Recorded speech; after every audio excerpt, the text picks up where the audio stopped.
Marykulam saint Mary's higher secondary സ്കൂളിൽ school PTA ബോധവൽക്കരണ സെമിനാറും നടന്നു. School manager father Varghese Kulampalli ഉദ്ഘാടനം ചെയ്തു.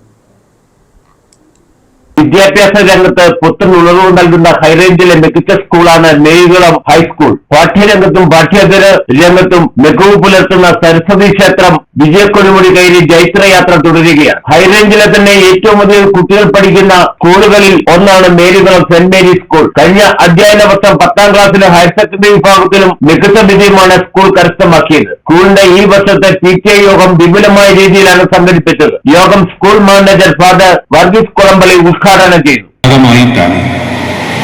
അതിനുവേണ്ടി ഇവിടെ കുട്ടികൾക്ക് വേണ്ടി അവർക്ക് ഏറ്റവും നല്ല രീതിയിൽ പഠിക്കാനും പരിശീലിപ്പിക്കപ്പെടാനും വേണ്ടിയിട്ട് അധ്വാനിക്കുന്ന അധ്യാപകരോടൊപ്പം മാതാപിതാക്കളായ നിങ്ങൾ ഓരോരുത്തരും പൂർണ്ണമായിട്ടും ചേർന്ന് നിൽക്കുകയും സഹകരിക്കുകയും നിങ്ങളുടെ എല്ലാ സപ്പോർട്ടും നൽകുകയും വേണം. എങ്കിൽ മാത്രമേ നമുക്ക് അത്തരത്തിലുള്ള വിജയം നമ്മുടെ കുട്ടികൾക്കായിട്ട് നേടിയെടുക്കാൻ സാധിക്കുകയും. അതുകൊണ്ട് അതിലൊരു ഉപേക്ഷയും വിചാരിക്കാതെ മാതാപിതാക്കൾ എന്നുള്ള നിലയിൽ നിങ്ങൾ നിങ്ങളുടെ സപ്പോർട്ട് നൽകണം.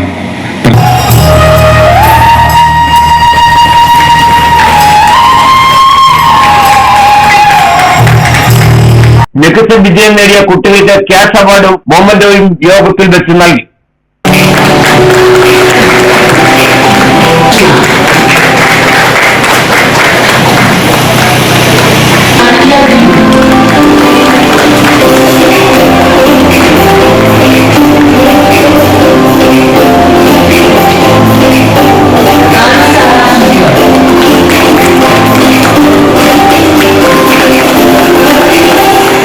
ഉദ്ഘാടന യോഗത്തിൽ school PTA president Roy Abraham അധ്യക്ഷത വഹിച്ചു. School assistant manager father Melvin Kalappura, principal Jose Sebastian, head mistress Theres Jose, sister Sujathi Johny എന്നിവർ സംസാരിച്ചു. കൂവപ്പള്ളി സെന്റ് ജോസഫ് ഹൈസ്കൂൾ അധ്യാപകൻ ഷിജോ തോണിയാങ്കൽ രക്ഷിതാക്കൾക്ക് ബോധവൽക്കരണ ക്ലാസ് നയിച്ചു. യോഗത്തിൽ വെച്ച് 2026-27 വർഷത്തെ PTA തെരഞ്ഞെടുപ്പ് നടന്നു. ഇടുക്കി വിഷൻ ന്യൂസ്, അയ്യപ്പൻ കോവിൽ.